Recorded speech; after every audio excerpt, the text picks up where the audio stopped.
Good morning seventh class बच्चों। हमारा third chapter history का चल रहा है। यहाँ इस चैप्टर में हम आगे बढ़ते हुए अपने पेज नंबर 40 से आज अध्ययन करेंगे।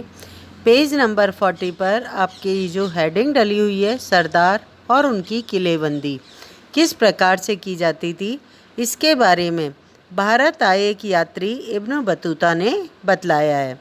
इसके बारे में क्या लिखा गया है इब्न बतूता के द्वारा, अपन पढ़ रहे हैं। Page number 40। सभी स्टूडेंट्स अपनी अपनी किताबों को खोलकर बैठें। साथ में पेंसिल या पेन वगैरह साथ में लेकर बैठें। अफ्रीका देश के मोरक्को से, अफ्रीका देश जो है, जो कॉन्टिनेंट है, उसमें एक मोरक्को नामक स्थान भी है। वहाँ से 14वीं सदी में भारत आए यात्री इब्न बतूता ने बताया था कि सरदार कभी कभी चीनी ऊबड़ खाबड़ पहाड़ी इलाकों में किले बनाकर रहते थे और कभी कभी बांस के झुरमुटों में रहते थे। भारत में बांस पोला नहीं होता था, वह बहुत बड़ा होता है। इसके अलग अलग हिस्से आपस में इस तरह से गुथे हुए हैं कि उन पर आग का भी असर नहीं होता है और वे कुल मिलाकर बहुत ही मजबूत होते हैं। सरदार इन जंगलों में रहते हैं जो इनके लिए किले की प्राचीर का काम करते हैं या देते हैं। इस दीवार के घेरे से ही उनके मवेशी और फसल रहते हैं। अंदर ही पानी का पानी भी उपलब्ध रहता है, अर्थात वहाँ एकत्रित हुआ वर्षा का जल। इसलिए इन्हें प्रबल बलशाली सेनाओं के बिना भी हराया नहीं जा सकता।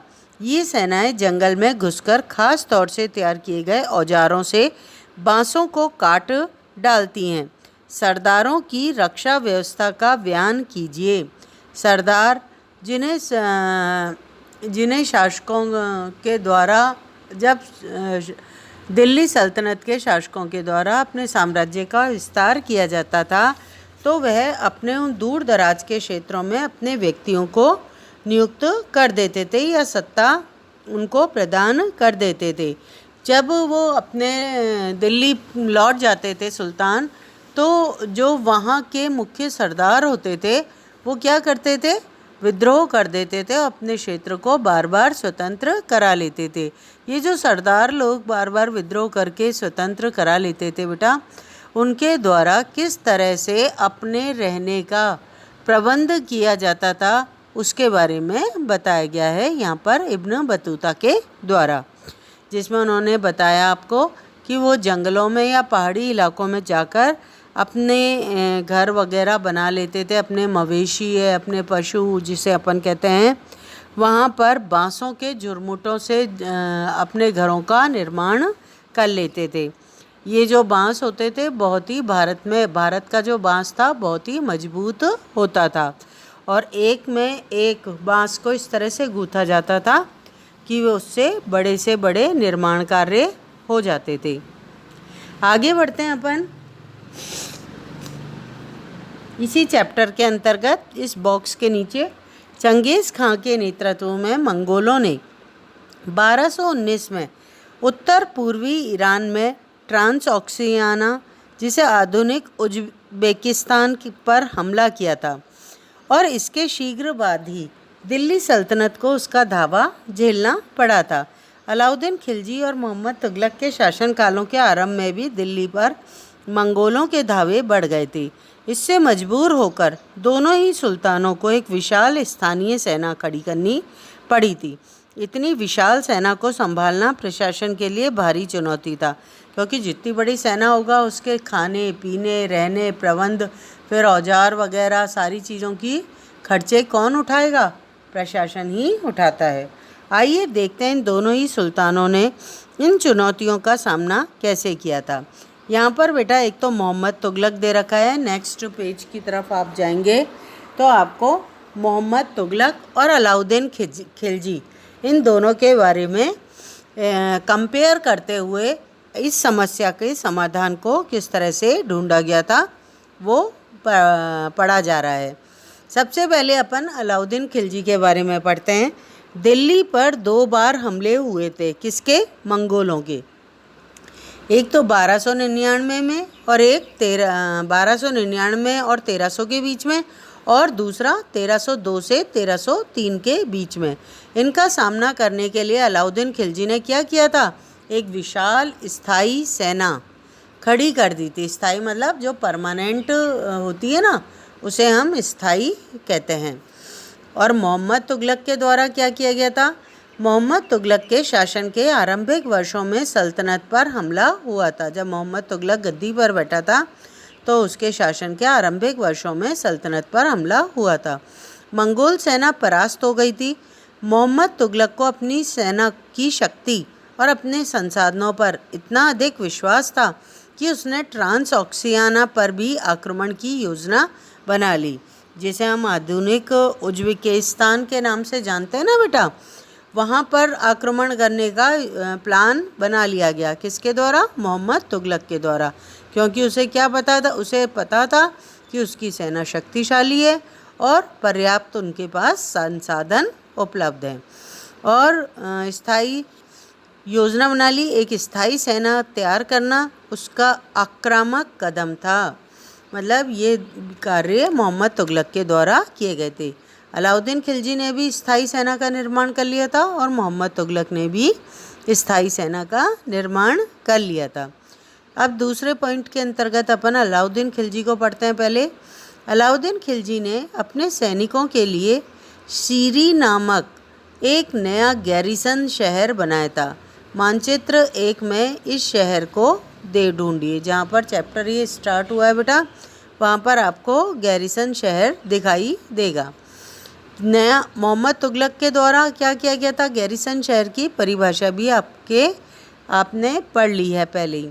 नया गैरिसन शहर बनाने के स्थान पर दिल्ली के 4 शहरों में से सबसे पुराने शहर दहली कुहना को निवासियों से खाली करवाकर वहाँ पर सैनिक छावनी बना दी गई थी। मतलब इन्होंने कोई गैरिसन शहर का निर्माण नहीं किया था तुगलक के द्वारा, बल्कि दिल्ली के 4 शहरों में से पुराने शहर दहली कुहना को वहाँ रहने वाले लोगों से खाली करा दिया और उस क्षेत्र को क्या बना दिया? सैनिक छावनी बना दिया। पुराने शहर के निवासियों को दक्षिण में बनी नई राजधानी दौलताबाद भेज दिया गया था। ये इसका एक बहुत बड़ा कदम था बेटा मोहम्मद तुगलक का। नेक्स्ट पॉइंट पढ़ते हैं अपन अलाउद्दीन खिलजी के बारे में। सैनिकों के पेट को भरने की समस्या को गंगा यमुना के बीच की भूमि से कर के रूप में खेती की पैदावार इकट्ठी करके हल किया गया। सैनिक जो इतने बड़ी तादाद में सेना बनाई गई थी, स्थायी सेना बनाई गई थी, उनको वेतन देने के लिए, उनके खाने पीने का प्रबंध करने के लिए जो धन की प्राप्ति होती थी वो गंगा यमुना के दोआब क्षेत्र से प्राप्त वसूले जाने वाले कर से की जाती थी। किसानों की पैदावार का 50% हिस्सा कर के रूप में कर के तौर पर तय कर दिया गया था। ये बहुत बड़ी राशि होती है। किसी भी व्यक्ति के उत्पादन की 50% राशि टैक्स के रूप में यदि चुका दी जाए तो उसका मोटिवेशन क्या हो जाता है? फिनिश हो जाता है, क्योंकि 50% तो उसका टोटल प्रॉफिट में नहीं निकलता है। 50% तो उसकी लागत और 50% प्रॉफिट माने तो जो 50% लाभ होता है वो सारा का सारा सरकार को या शासक को कर के रूप में दे दिया जाए तो व्यक्ति नेक्स्ट फसल को उत्पादित नहीं करना चाहता है। यहाँ पर अपने तुगलक के द्वारा किस तरह से सेना के खर्चे निकाले गए वो पढ़ते हैं अपन। सेना को खिलाने के लिए मोहम्मद तुगलक के द्वारा खिलाने के लिए उसी इलाके से खाद्यान्न इकट्ठा किया गया, लेकिन सैनिकों की विशाल संख्या की ज़रूरतों को पूरा करने के लिए सुल्तान ने अतिरिक्त कर भी लगाए थे। इसी दौरान उस क्षेत्र में अकाल भी पड़ा था। नेक्स्ट पॉइंट है अपने अलाउद्दीन खिलजी के द्वारा सैनिकों को वेतन भी देना होता था। अलाउद्दीन खिलजी ने सैनिकों को वेतन देने की परंपरा डाल दी थी। वेतन से क्या होता था? एक फिक्स्ड इनकम देने के बाद वो फ्री हो जाता था। सैनिकों को वेतन भी देना होता था। अलाउद्दीन ने सैनिकों को एकता के स्थान पर नकद वेतन देना तय किया था। सैनिक अपना आवश्यक सामान दिल्ली के व्यापारियों से खरीदते थे और ये आशंका थी कि व्यापारी अपनी चीज़ों की कीमतों को बढ़ा देंगे। इसे रोकने के लिए अलाउद्दीन ने दिल्ली में चीज़ों की कीमतों पर नियंत्रण भी लागू कर दिया। मतलब बाज़ार में वस्तु की क्या कीमत होगी ये भी क्या करा उसने, निर्धारित कर दिया। अफसर बड़ी ही सावधानी से कीमतों का सर्वेक्षण करते थे और जो व्यापारी निश्चित दरों का उल्लंघन करते थे उन्हें सज़ा प्रदान की जाती थी या सज़ा मिलती थी। मतलब अलाउद्दीन खिलजी का शासन हम इन चीज़ों से देखें तो बहुत ही कुशल प्रशासक के रूप में उसने शासन किया था, क्योंकि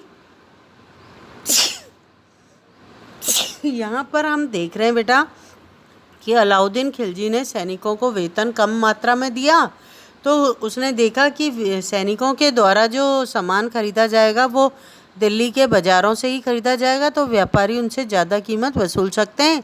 तो उसने क्या करा, दिल्ली के बाज़ार में बिकने वाली वस्तुओं की कीमतों को तय कर दिया या सरकारी कीमत घोषित कर दी कि इससे ज़्यादा कीमत पर व्यापारी अपनी वस्तुओं को नहीं बेचें। इससे क्या फ़ायदा, और उसके लिए अधिकारियों को, अफसरों को नियुक्त कर दिया कि कोई भी इस तरह का कार्य करे व्यापारी तो उसे सख्त से सख्त सज़ा प्रदान की जाए। और मोहम्मद तुगलक के द्वारा इस कार्य को क्या किया गया वो पढ़ते हैं। मोहम्मद तुगलक भी अपने सैनिकों को नकद वेतन देता था, लेकिन कीमतों पर नियंत्रण करने के जुगाड़ उसने कुछ आज की कागजी मुद्रा की तरह टोकन या सांकेतिक मुद्रा चलाई थी। मतलब इसने तो एक नया ही आविष्कार कर दिया। इसके द्वारा क्या किया गया कि ये जो आपकी क्या कहते हैं सांकेतिक मुद्रा, जैसे वर्तमान में पत्र मुद्रा चलती है ना, इस प्रकार की ही एक टोकन या सांकेतिक मुद्रा को बाजार में चला दिया। ये सिक्के धातु के बने होते थे, लेकिन सोने चांदी के ना होकर सस्ती धातु के बने हुए होते थे। जैसे आज कागज़ की कोई कीमत नहीं है, लेकिन सरकार ने उसको रुपए घोषित कर दिया तो उसकी कीमत बढ़ गई। उस पर 50 अंकित है तो 50 रुपये हो गए, 200 अंकित है तो 200 रुपये होगा, 500 अंकित है तो 500 रुपये की उसकी वैल्यू हो गई।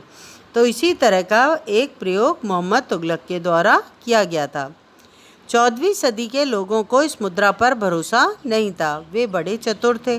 अपने सोने चांदी के सिक्के वे बचा कर रख लेते और अपने तमाम कर इस टोकन मुद्रा में ही चुकाते। सस्ती मुद्रा जैसी जाली सिक्के भी बड़ी आसानी से बनाए जा सकते थे। नेक्स्ट पॉइंट अपने अलाउद्दीन खिलजी के अंतर्गत पढ़ रहे हैं बेटा। अलाउद्दीन के प्रशासनिक कदम काफ़ी सफल रहे थे और इतिहासकारों ने कीमतों में कमी और बाजार में वस्तुओं की कुशलता से आपूर्ति के लिए उसके शासनकाल की बहुत प्रशंसा की थी। मंगोल आक्रमणों के खतरे का भी उसने सफलतापूर्वक सामना किया था। और मोहम्मद तुगलक द्वारा उठाए गए प्रशासनिक कदम बेहद असफल रहे थे। कश्मीर पर उसका आक्रमण पूरी तरह से विफल रहा। तब उसने तुरान पर हमला करने का इरादा छोड़ दिया और अपनी विशाल सेना को भंग कर दिया। इस बीच उसने प्रशासन संबंधी जो कदम उठाए थे उसमें भी कई परेशानियां पैदा हो गई थी। दौलताबाद ले जाने वाले लोग बहुत ही नाराज़ थे। करों की वृद्धि और गंगा यमुना के दोआब में अकाल से विक्षुब्ध जनता बगावत पर उतर आई थी, विद्रोह कर दिया था। और मोहम्मद तुगलक को अंततः टोकन मुद्रा को भी वापस लेना पड़ा था बेटा। यहाँ पर अपना आज यहीं तक का अध्ययन करेंगे बेटा। कल अपन नेक्स्ट पेज से लास्ट इस चैप्टर का टॉपिक पढ़ेंगे। ठीक है, थैंक यू बेटा।